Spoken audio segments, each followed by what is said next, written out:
Bonjour, je te propose aujourd'hui mon guide de rédaction pour produire un texte narratif comprenant des descriptions. Je te soumets quelques règles à respecter pour rédiger un texte narratif. Ce guide t'aidera à t'approprier les mécanismes de l'écriture du texte narratif, à améliorer l'écriture des textes narratifs en utilisant les repères de temps et de lieu adéquats, à comprendre comment un personnage se construit et à analyser la manière dont narration et description se mêlent pour créer un personnage. Tu es invité à rédiger un récit. Tu es amené à raconter au passé une histoire que tu as vécue, un événement marquant, une aventure ou encore une mésaventure. Voici quelques conseils à prendre en considération avant d'entamer ton travail d'écriture. Avant d'aborder le sujet de rédaction, il faut d'abord lire attentivement le sujet pour mieux le cerner, et puis souligner les mots-clés qu'il contient à l'aide d'un crayon par exemple. Ensuite, déterminer la catégorie du sujet, c'est-à-dire trouver la consigne, ce qu'on te demande de faire. Dans ce contexte, tu es invité à raconter, à narrer, à relater un ou des événements. Tu dois par la suite délimiter le sujet. Réfléchir aux étapes du récit avant de te lancer dans la rédaction et faire un brouillon partiel ou bien complet. Tu veilleras à tenir compte des éléments essentiels du récit. Tu dois définir le cadre temporel des événements ou le temps, établir le cadre spatial ou le lieu, choisir, présenter et mettre en action un ou plusieurs personnages, raconter au passé, employer les temps du récit comme l'imparfait et le passé simple, employer éventuellement le vocabulaire du souvenir, décrire tes sentiments ou ceux de tes personnages, décrire tes émotions ou celles de tes personnages. Situer le récit dans le temps et dans l'espace est primordial. D'abord, on doit définir le cadre temporel ou le temps.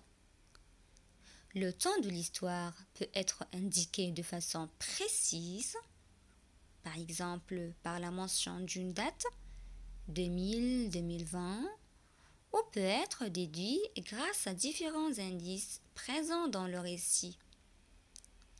On définit le cadre temporel en employant des indicateurs de temps. Et puis, on doit établir le cadre spatial ou le lieu. Nécessairement, une histoire se passe quelque part, dans un lieu spécifique. Généralement, c'est un lieu fermé. La description du lieu de l'histoire permet de créer une certaine ambiance dans l'histoire. On établit le cadre spatial en utilisant les indicateurs de lieu. Le cadre spatio-temporel est donc un élément dont tu dois tenir compte lors de ton travail d'écriture. Dans sa nouvelle intitulée Souvenirs, Guy de Maupassant plante le décor de son récit. Il le situe dans le temps et dans l'espace. Lisons un extrait de sa nouvelle, tout en essayant de relever les indicateurs de temps et de lieu qu'il a utilisés. Comme il m'en vient des souvenirs de jeunesse sous la douce caresse du premier soleil. J'en veux dire une de ces aventures. Elle date de 12 ans et me paraît déjà si vieille qu'elle me semble maintenant à l'autre bout de ma vie. J'avais alors 25 ans. Je venais d'arriver à Paris. J'étais employée dans un ministère et le dimanche m'apparaissait comme des fêtes extraordinaires. Je m'éveillai tôt ce matin. J'ouvris ma fenêtre. Il faisait un temps admirable. Le ciel tout bleu s'étalait sur la ville, plein de soleil et d'hirondelles. Je m'habillai bien vite et je partis. Voulant passer la journée dans les bois, à respirer les feuilles, car je suis d'origine campagnarde, ayant été élevée dans l'herbe et sous les arbres. Dégageons maintenant les indicateurs de temps. Elle date de 12 ans. C'est une phrase qui nous donne une idée sur le temps des événements. J'avais 25 ans est également une expression qui nous permet de déduire le temps. Les dimanches, c'est un indicateur de temps. Ce matin-là est également un indicateur de temps. Passons aux indicateurs de lieu. Paris, ce mot constitue un indicateur de lieu. Dans les bois, c'est également un indicateur de lieu qui nous permet d'identifier le cadre spatial des événements. Lire une histoire, c'est en quelque sorte se livrer à un travail de mise en scène. C'est pourquoi il est important de déterminer les personnages. Pour produire un récit, il importe de choisir les personnages à mettre en scène. On peut donner au personnage un nom, un prénom, un surnom, un âge, une nationalité, un lieu de résidence et pourquoi pas une activité professionnelle. Ces informations sont données sous forme de portraits ou disséminées tout au long du récit. Nous les découvrons au fur et à mesure de notre lecture du récit. Le personnage peut être caractérisé de façon directe, c'est-à-dire le narrateur dresse son portrait physique, psychologique ou moral, ou de façon indirecte, une parole ou une action renseigne sur le personnage, sur ses préférences ou sur ses traits de caractère. Pour mieux présenter tes personnages, tu es invité à faire leur portrait physique et psychologique. Généralement, on a tendance à s'en remettre à la perception visuelle pour décrire les personnages. C'est pourquoi on décrit leur taille, la corpulence, les traits du visage, les allures générales de la silhouette, la démarche, l'attitude, le regard, la physionomie, les tenues vestimentaires ou l'aspect vestimentaire. Et puis on peut décrire même le portrait moral en énumérant les qualités et les défauts de notre personnage. Ce texte est un extrait de la nouvelle intitulée Souvenir de l'écrivain français Guy de Maupassant. Lisons le texte. Mais tout à coup, j'aperçus au bout de l'allée 2 personnes, un homme et une femme, qui venaient vers moi. Le narrateur a vu 2 personnes. Il les présente. C'est un homme et une femme. Donc l'homme, c'est le personnage numéro 1. La femme, c'est le personnage numéro 2.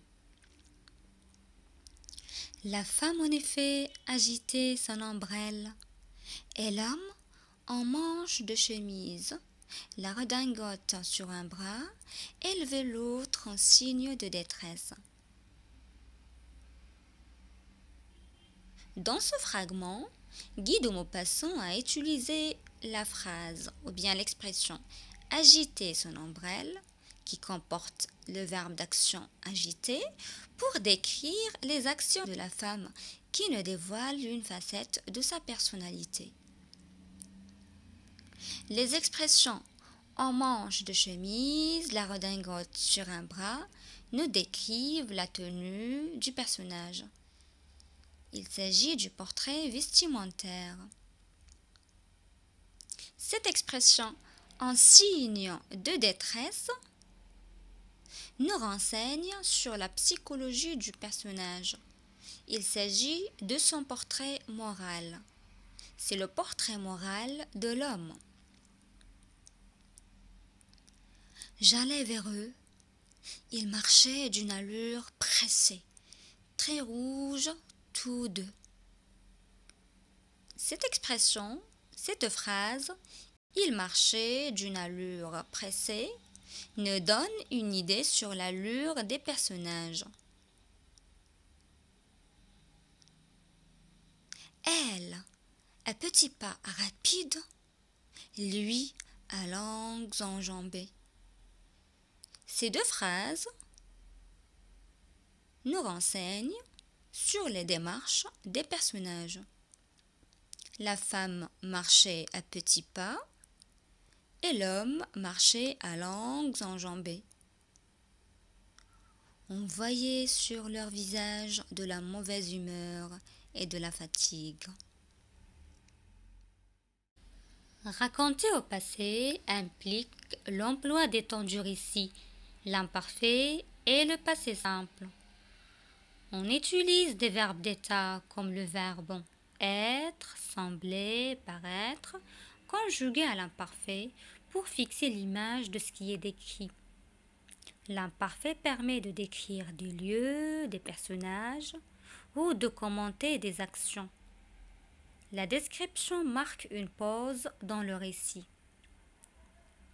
On emploie le passé simple pour relater les actions principales qui font avancer l'histoire. Voici un tableau récapitulatif. L'imparfait, qui est un temps d'arrière-plan, ne permet la narration d'actions secondaires qui ne font pas avancer l'histoire. On décrit le décor, l'atmosphère, grâce à l'imparfait. Le passé simple, c'est le temps du premier plan. Il nous permet de raconter les actions principales qui font avancer l'histoire. Lorsque nous nous apprêtons à relater une histoire qui fait partie de notre passé, des images nous viennent en tête, à l'état brut, comme si elle était actuelle. Traduire ces images, ou les sensations également liées à ces images-là, demandera l'utilisation d'un certain vocabulaire et surtout des verbes se souvenir et se rappeler. Il est question du vocabulaire du souvenir. Cet extrait, ce texte, est tiré du livre de l'écrivain célèbre Marcel Proust, intitulé « À la recherche du temps perdu ». Ce livre raconte comment l'écrivain Marcel a pu retrouver des souvenirs de sa tante en buvant du thé ou une tisane de tilleul avec une petite pâtisserie, une madeleine, qui a la forme d'une coquille. Ce souvenir a procuré à l'écrivain tant de plaisir. Dans cet extrait, l'écrivain a utilisé le vocabulaire du souvenir. Dans cette phrase, tout d'un coup le souvenir m'est apparu. Ou encore, dans la deuxième phrase, l'odeur et la saveur restent, apportées sans fléchir sur leurs gotelettes presque impalpables, l'édifice immense du souvenir. Dans ton récit, tu pourras évoquer le souvenir d'une époque, d'un jour, d'un instant, d'une date, d'une histoire, d'un objet précieux d'un déjeuner, d'un accident, d'une balade, d'un sentiment, un stress, une colère, une émotion, une impression, un regard, une lettre, un mot, une phrase. Tu pourras te souvenir d'une décision ou d'une promesse. Je te soumets quelques expressions que tu pourras utiliser pour évoquer un souvenir. C'est avec nostalgie que je me rappelle les aventures de ma jeunesse. Je me souviens de cet incident comme si c'était hier. Je me rappelle ce moment avec émotion. Tu as pu constater qu'on dit on se rappelle quelque chose, on se souvient de quelque chose. Voici d'autres expressions. Avoir présent à l'esprit un événement, avoir en mémoire quelque chose, garder le souvenir de quelque chose, revenir, faire revenir en mémoire l'image de sa jeunesse, de son enfance, songer, réveiller, évoquer, retracer un souvenir, une image ou une situation. Dans un récit, il est important également de décrire ses sentiments, ses émotions ou les sentiments et les émotions de ses personnages. Comme tu le sais, une action entraîne une réaction. L'émotion est la réaction déclenchée par l'événement qui t'a fait réagir émotionnellement. Pour mieux comprendre, je t'invite à lire ce texte. Nous nous racontions des histoires, quand tout à coup, j'entendis un long cri strident. Mon sang se glaça. Qu'est-ce que ça pouvait être? C'était peut-être dangereux de rester ici. Je n'aurais jamais dû proposer cette idée idiote, camper en plein bois. Je regardais mes amis, ils avaient les yeux écarquillés. Je m'apprêtais à dire quelque chose quand un autre cri, mais plus distinct, retentit à nouveau. Nous tremblions de terreur, c'en était trop. Nous ne prîmes même pas le temps de démonter la tente et nous nous enfuîmes à toutes jambes. Dans ce texte, le narrateur a utilisé les phrases « Mon sang se glaça »,« Ils avaient les yeux écarquillés »,« Nous tremblions de terreur » pour décrire le sentiment de peur qui l'a envahi. Ici, la panique est soudaine. Elle est la conséquence d'un événement négatif. C'est un événement inattendu. La description de ce sentiment permet de donner vie au récit. Quelques expressions que tu peux employer pour décrire tes sentiments et tes émotions. Cela me donna la chair de poule. Une grande tristesse me gagna. Mon cœur battait très fort. J'étais très inquiet. Un sentiment d'insupportable tristesse pénétra mon âme. J'étais épouvanté. Mon cœur se crispa et mes jambes fléchirent. La surprise me coupa la parole. Je sautillais de joie. J'étais toute joyeuse. Des larmes de joie coulaient de mes yeux. Merci de ton intérêt et à bientôt.